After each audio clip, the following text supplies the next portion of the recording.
Fala aí, galera amiga do Outro Futebol. Voltamos com um programa agora um pouco diferente, um pouco mais didático. A gente vai falar sobre aquele famoso cap space e as questões contratuais dos jogadores na NFL, como é que isso funciona, mais ou menos. Você que ouve muito falar, extensão de contrato, reestruturação de contrato, a gente não vai entrar muito especificamente nesse assunto não, porque o assunto é muito complexo, né? O assunto é muito complicado. Então a gente vai dar uma passada básica nisso daí para vocês entenderem. O que é o cap space, galera? Explica o que é o cap space. Cap space é basicamente o espaço que cada time tem para preencher os seus jogadores. O seu roster final tem 53 jogadores. Então esse ano foi de... Esse ano 143.280. Então 143 milhões 280 mil dólares era o valor que cada time tinha para preencher com os seus jogadores. São 51 jogadores, tá? Mas dentro desse cap space, somente 46, os 46 mais valiosos, mais caros, é que contam para esse cap space. Para esse ano, para o ano de 2016, esperado um aumento nesse cap space, então o limite vai aumentar, deve passar, não está confirmado, mas deve passar para 155 milhões de dólares. Então, como é que funciona? Deu 155, você tá ok, você pode jogar.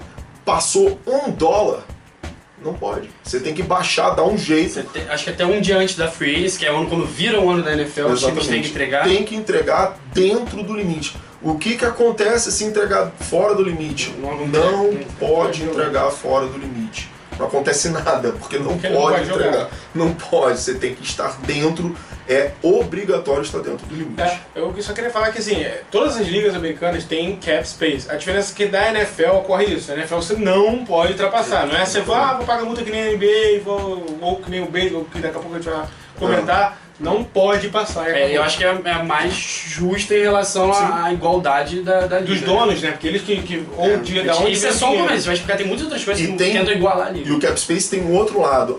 Pode ficar abaixo do cap space? Depende. Você só pode ficar até 89% do cap space. Você não pode ficar 11% abaixo do cap space. Por exemplo, pra você tancar um ano, pro ano seguinte você pode fazer isso. Você tem a liga não é só dos donos, a liga dos jogadores também. Então os jogadores querem dinheiro. Então quando faz aquele acordo, quando teve em 2011, quase teve o lockout, os jogadores querem uma porcentagem do dinheiro de TV, então eles falam, vocês vão ter que pagar, porque a gente quer dinheiro. Então é isso. Então o valor mínimo é 89% do cap space e o valor máximo é o cap space proposto pela NFL. Se o time não preenche 100%, o que falta, ele joga pro próximo ano. Então aumenta o cap do time. Então muitas vezes tem time com 90 milhões de cap, é porque no outro ano... Esse ano, por exemplo, o Jacksonville Jaguars vai quebrar a banca. Tem 79 milhões de dólares para investir. Também. Oakland tem 73, o Bears é o terceiro time. Depois Giants, Dolphins vai abrir ainda, fazendo o quê? Então a gente vai explicar como que o Dolphins vai fazer, tem um exemplo bom aqui. O que é o salário garantido? Como é que são os contratos dos jogadores? Tem mais ou menos como funciona isso? O salário garantido é a parte que o jogador tem, independente de ele jogar ou não. Exatamente. Ou se ele morrer, ou se o cacete é 4, ele vai jogar de qualquer maneira. Então o que acontece? Às vezes você pode ver um jogador assinando um contrato de 100 milhões de dólares. Aí tem vírgula, com 45 milhões garantidos. Isso. Não importa o que aconteça com esse jogador. Esses 45 milhões de dólares garantidos, ele vai receber ao longo do seu contrato. O restante... eu até acho que é a parte que eu menos gosto. Eu acho que os jogadores são sempre a parte mais fraca e a única liga americana que o contrato não é 100% garantido, tirando pouquíssimos casos das outras ligas. Exatamente. Mas, pra quem não sabe, por exemplo, o contrato do Kaepernick, muitos pensam 100 milhões, mas em 2 anos eles conseguiram montar que em 2 anos acabava esse dinheiro garantido. Então a partir de agora ele pode ser cortado a qualquer momento sem ganhar perto do que seriam esses 96 milhões. E aí ele tem ainda um restante de contrato, vamos dizer, de X milhões. Se ele for cortado, ele não recebe esse dinheiro, porque esse contrato não é garantido. Então, além dos costos também tem as reestruturações, né? Aí é um lado ruim, né? A reestruturação, isso daí é um lado ruim entre aspas, né? Tem time que sabe fazer isso, por exemplo, o Joe Flacco vai fazer com o Baltimore, mas o Baltimore sabe o que tá fazendo, mas tem time, por exemplo, New Orleans Saints, que todo ano é obrigado a fazer. O Pittsburgh também tem feito muito nos últimos anos e o Miami agora. O Miami vai fazer agora a reestruturação do contrato de Ndamukong Suh, porque para esse ano ele vai ter um impacto de 28 milhões naquele tal de cap space que a gente falou. Então ele sozinho, de 155 milhões, ele vai representar 28, é um número muito alto. De 46 que contam, né? Dos 46 que são quintos. então é um valor muito alto. Então os Dolphins vão fazer uma reestruturação. Como é que funciona isso? Os Dolphins vão pegar esse contrato, esse cap hit de 28 milhões, eles devem reduzir para cerca de 10 milhões. Ah, sobraram 18. O que faz com esses 18 milhões? Espalha no resto do contrato do jogador. Então você não paga esses 28 milhões num ano, direto, de uma vez. Você vai pagando em porções menores, ou seja, você empurra a dívida para os outros anos. E o lado ruim é que essa parte garantida vai sendo empurrada. Então se o Suh quebra a perna amanhã e não volta a jogar, você vai ter que ficar com ele mais 2, 3 anos. Sem poder cortar. Ou então se você cortar, você tem que ainda assim pagar tudo de uma vez para ele. Então não é legal nesse sentido. Mas o do Suh, inclusive, foi pela primeira vez na NFL, o jogador assinou o contrato já permitindo essa reestruturação sem a sua autorização. Quer dizer, ele autorizou na hora que ele assinou o contrato com o Miami Dolphins. Era o jeito do Dolphins contratar ele ano passado, fazer um contrato fake menorzinho e outro ano gigante. E esse ano provavelmente vai ter mais um contrato fake, né, que ele teve do ano anterior. Então é assim que funciona a reestruturação. Você corta hoje e empurra o resto com a barriga lá pra frente. Escolhas compensatórias, isso é complicado. Não é tanto não. Quando o jogador acaba o contrato dele, como vai começar agora a Free Agents, ele pode assinar com o time que ele quiser. Se acabou o contrato e ele assina, por exemplo, em Ndamukong Suh, o Lions perdeu e a liga vai dar um conforto no ano seguinte para o Lions. Mas não é só por causa de um jogador. Por exemplo, ano passado, todos os jogadores que o Lions contratou entre fevereiro, março, quando abriu, até maio, quando acaba essa coisa das escolhas. Nenhum jogador cortado. O Lions não contratou nenhum jogador. Mas perdeu 4. Aí eles vão pegar e vão dar 4 escolhas compensatórias de draft no ano que vem, nesse caso 2016. Aí depende do nível do jogador. Ndamukong Suh foi o jogador mais caro da Free Agency, o jogador de defesa mais caro da história. A maior que eles podem dar é uma terceira rodada. Então no final da terceira rodada, Detroit vai ganhar uma escolha, assim como o New England, porque perdeu o Darrell Reeves, que também foi um contrato muito alto, um jogador muito relevante. E as escolhas não podem ser trocadas no draft, elas têm que ser selecionadas. Aí outras escolhas, perdeu o Fairley, aí vai ganhar sexta, quinta rodada. Tem uma conta que eles não explicam, que eles fazem naquela reunião anual dos donos. Existe uma fórmula só quem tá lá chegar sabe. aí. Mas e é uma crítica quanto a eles não divulgarem a fórmula. Eu acho que a liga deles, eles fazem o que eles quiserem. Tudo bem, mas não, também acho. Agora a gente vai falar sobre as tags. Existem a franchise tag e a transition tag, perdão.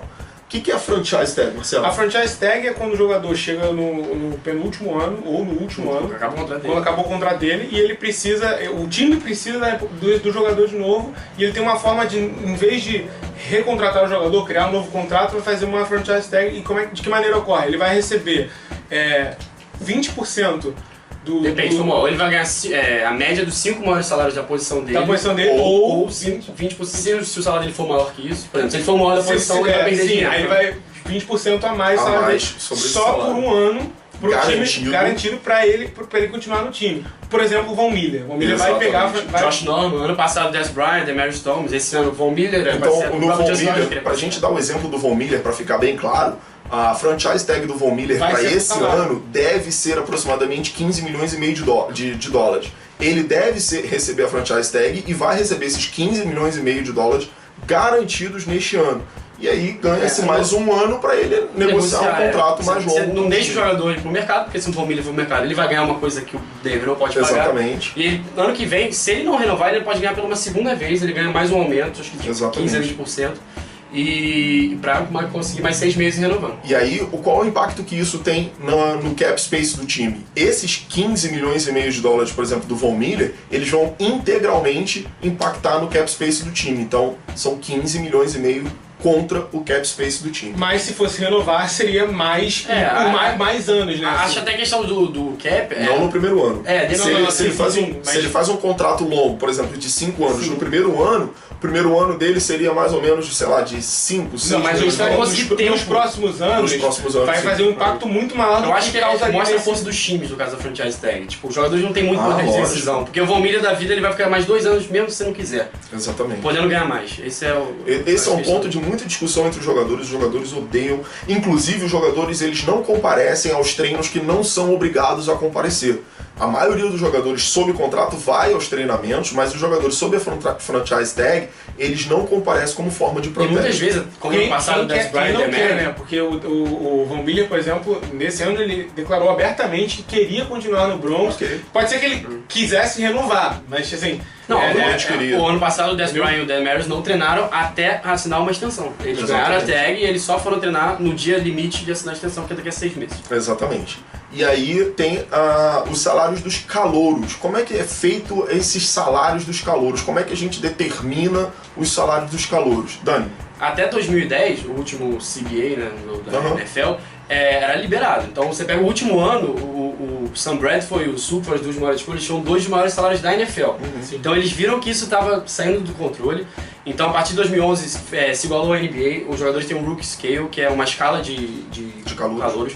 Então os jogadores da primeira rodada ganham contratos de 4 anos que vão descendo da primeira até a 32ª, e eles ainda têm uma opção de ganhar um 5º ano, que é já um pouco mais, acho que é a média dos 10 maiores jogadores da posição. E os jogadores nas outras rodadas vão ganhando salários proporcionais, tem 2ª, 3ª, 4ª, 5ª até a 7ª. Que mais ou menos, a gente estava falando, vai impactar mais ou menos de 5 a 6 milhões no cap Normalmente do time. Hoje 6 é muito. milhões. O valor das escolhas dos jogadores jovens aumentou muito, porque eles impactam muito pouco no salário. Exatamente. Então, assim, uma classe inteira de draft, por exemplo, um time fez 7 escolhas aproximadamente no draft, esses calouros devem receber aproximadamente 6 milhões e meio de dólares por ano. Então, foi isso. Espero que a gente tenha explicado mais ou menos para vocês aí como é que funciona a questão contratual da NFL. Galera, tem muita coisa ainda por debaixo disso. Muito mais falou plural. Mas a gente falou o ser- básico pra gente ter uma noção do que acontece, tá? Tem muita coisa, quem quer brincar com isso, eu recomendo um site chamado overthecap.com. Lá existe até uma calculadora com todos os contratos dos jogadores, você seleciona o time e aí você corta o jogador, qual o impacto que isso vai ter, você reestrutura o contrato do jogador, qual o impacto que isso vai ter. É bem legal essa ferramenta para quem quiser brincar de General Manager. Então eu espero que vocês tenham gostado desse programa, um programa especial, rapidinho para vocês. E curtam nossa página no Facebook, facebook.com/outrofutebol. A gente também está no Twitter, @outrofutebol, e também no Instagram. Valeu, galera. Obrigado.